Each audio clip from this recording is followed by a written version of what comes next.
Hello everyone, मैं लेकर आया हूँ और एक बहुत बढ़िया set of puzzles, games and tournament भी बोल सकते हो, पजल्स भी बोल सकते हो। This is a set of information which you have. Try to read the points, try to solve the questions. और ज़्यादा कुछ बोलूँगा तो उसमें से हिंट निकल जाएगा, इसलिए चल। पॉइंट्स दिए हुए हैं। There are 5 friends, Varad, Sharad, Ramesh, Suresh and Rakesh. Okay, there are 5 friends had 10 coins in all of denominations 1, 2, 3 and 5 among them. 3 रुपए का भी कॉइन है, ठीक है। The following information was known. None of the friends had more than 2 coins each. मतलब किसी के भी पास अभी 4 लोग हैं, 5 लोग हैं और 10 कॉइन्स है, लेकिन किसी के भी पास 2 से ज़्यादा कॉइन नहीं है, तो किसी के भी पास 2 से कम भी कॉइन्स नहीं हो सकते, राइट? क्योंकि अगर 5 में से किसी एक के पास 1 कॉइन गया तो किसी एक के पास 3 कॉइन जाने चाहिए, which is not allowed. That means everyone has 5 coins, everyone has 2 coins each. Correct? For any denomination the minimum number of coins available was 2 and the maximum number was 3। मतलब 1 रुपए के मिनिमम 2, 2 रुपए के minimum 2, 3 रुपए के minimum 2, 5 रुपए के minimum 2। ये हो गए 4 डिनोमिनेशन के 8 कॉइन्स। बचे हुए 2 कॉइन्स कोई भी 2 डिफरेंट डिनोमिनेशंस के रहेंगे, तो कोई भी डिनोमिनेशन का मिनिमम 2 एंड मैक्सिमम 3 कॉइन्स है। करेक्ट? तो मुझे इतना पता है कि no person had 2 coins of the same denomination, वो भी उन्होंने यहाँ पे दिया हुआ है। तो कॉम्बिनेशंस क्या क्या रहेंगे? अगर किसी के पास 1 रुपए का एंड 2 रुपए का कॉइन रहा तो उसके पास टोटल 3 रुपया हो जाएगा। किसी के पास 1 + 3 रहा तो वो 5 हो जाएगा। 1 + 5 रहा तो वो 6 हो जाएगा। Similarly, 2 + 3 is equal to 5, 2 + 5 is equal to 7, or 3 + 5 is equal to 8. These are the possible values with all the 5 individuals. Correct? 1, 2, 3, 4. 1, 2, 1, 3, 1, 5, 2, 3, 2, 5 and 3, 5. ये 1, 2, 3, 4, 5, 6 में से ही किसी ना किसी के पास, उन 6 में से ही कोई तो भी 5 वैल्यूज उन पांचों के पास रहेगी। Clear? Next, the value of the coins with Rakesh was the highest. Okay, so मुझे इतना पता है कि राकेश के पास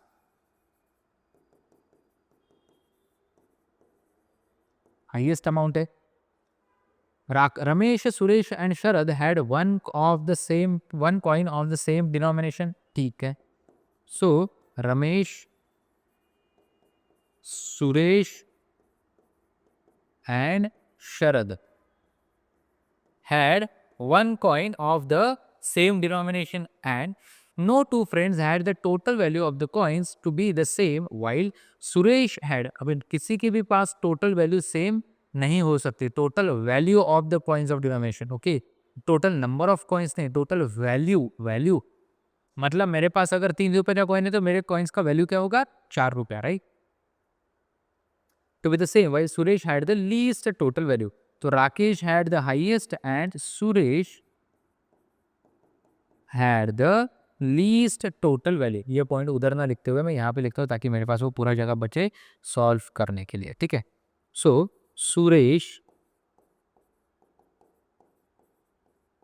had the least total value। अभी question number 1 says if there are 3 coins each of denominations 1 and 2।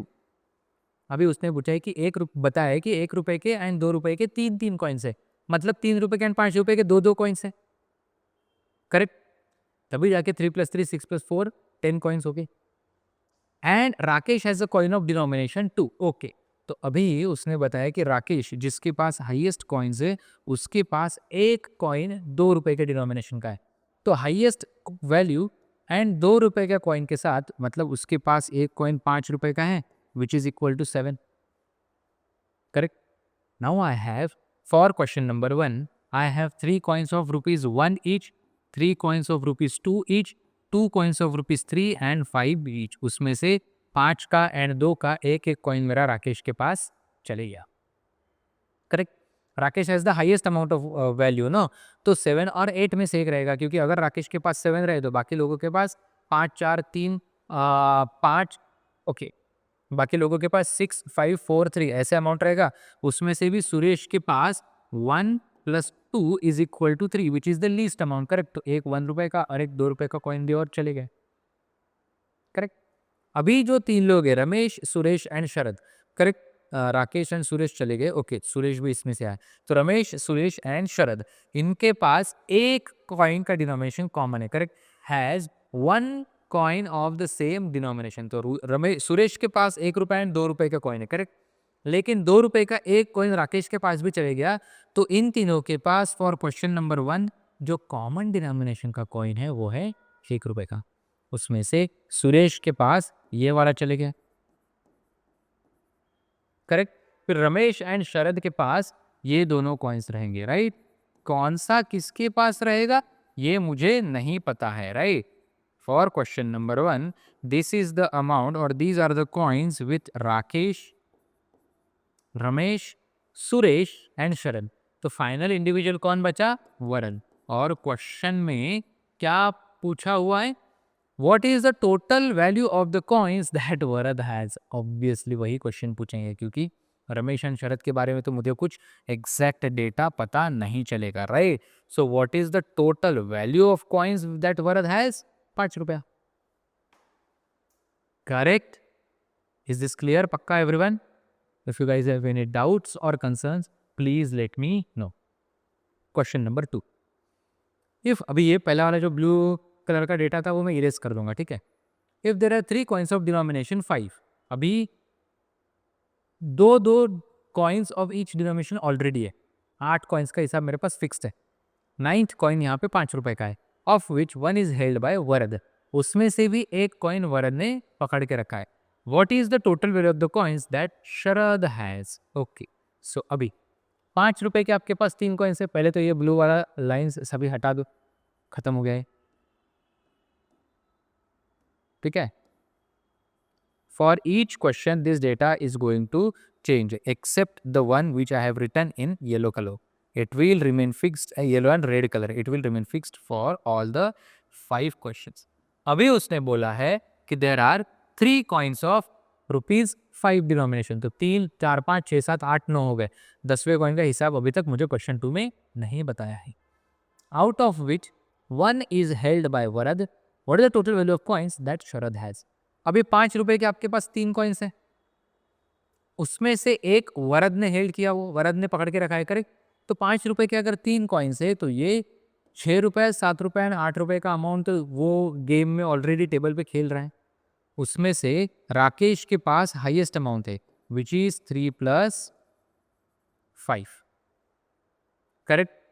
तो वरद के पास 1 + 5 या तो फिर 2 + 5 हो सकता है, लेकिन लीस्ट अमाउंट कितना रहेगा ये मुझे नहीं पता है। इट कैन बी इधर 3 और 4। सो सुरेश के पास 1 + 2 और 1 + 3 रुपीज हो सकते हैं, राइट। सुरेश के पास 1 + 2 और 1 + 3, 3 रुपए 4 रुपए हो सकते हैं। रही बात रमेश, सुरेश एंड शरद की, तो उन तीनों के पास एक कॉइन कॉमन है। अभी उसने बोला है कि रमेश, सुरेश एंड शरद, तो सुरेश के पास अगर 1 रुपए का कॉइन है तो इन तीनों के पास अगर मैं 1 रुपए का कॉइन कॉमन पकड़ूं तो सुरेश इधर चले गया, रमेश भी इधर, रमेश या फिर शरद में से एक बंदा इधर आएगा, तो रमेश या फिर शरद में से एक इंडिविजुअल इधर आएगा, करेक्ट। रमेश, सुरेश, यहाँ पे मल्टीपल केसेस बन सकते हैं, ठीक है। अगर मैं अज्यूम किया कॉमन कॉइन 1 है तो इन दिस केस ये तीनों के पास 3, 4, 6 रुपए जाएगा, राकेश के पास 8 रुपए, तो वरद के पास 7 रुपये आ जाएगा, करेक्ट। वरद के पास 7 रुपये आएगा। तो उसने पूछा क्या है कि what is the amount, what is the total value of the coins that Sharad has. अभी शरद के पास 4 रुपए कि 6 रुपए, I don't know, correct, I don't know. अभी मल्टीपल केसेस भी आते होंगे तो भी कुछ फर्क नहीं पड़ता है क्योंकि fixed value of money with Sharad नहीं पता चल रहा है, करेक्ट। क्वेश्चन नंबर 3, उसके पहले ये पूरा ब्लू वाला जो है वो इरेज कर ले। क्वेश्चन नंबर 2 समझा होगा, ये मैं अज्यूम करके आगे बढ़ रहा हूँ, ठीक है। अगर नहीं समझा है तो please write down in the comment section below, I will try to explain it again, ठीक है। तो यहाँ पे है question number 3, which two coins does Rakesh have use the data from the previous को तेरी use the data from the previous question. तो राकेश 5 रुपए के 3 कॉइन जब थे तो राकेश के पास हाईएस्ट कॉइन था 3+5, करेक्ट, 3+5, यस, थैंक गॉड, याद है आपने वो। Let's have a look at question number 4, the total value with Rakesh and Suresh is an even number. अभी मुझे पता है कि राकेश के पास हाईएस्ट वैल्यू है, there are two possibilities of the values with Rakesh, either 7 or 8, and lowest value है सुरेश के पास। Again there are two possibilities with 3 or 4।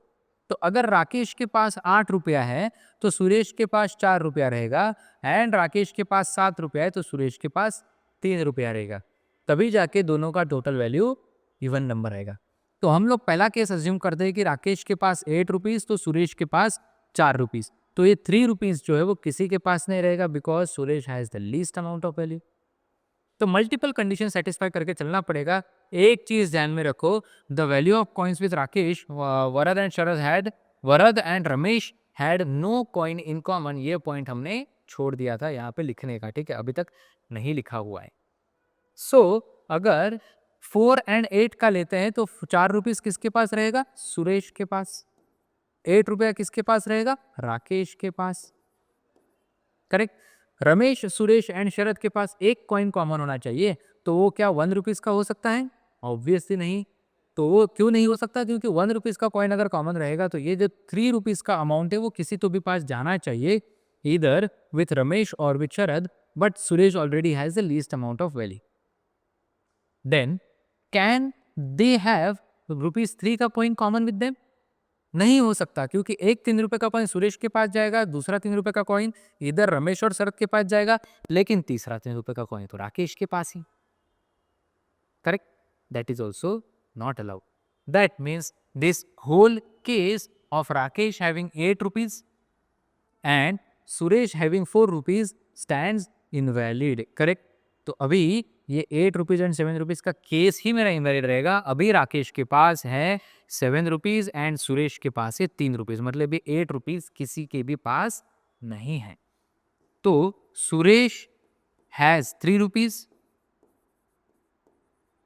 Rakesh has 7 rupees, and Suresh, Ramesh and Sharad has 1 रुपी का coin common between them. That means Ramesh has either 4 rupees or 6 rupees and Sharad has either 6 rupees or 4 rupees।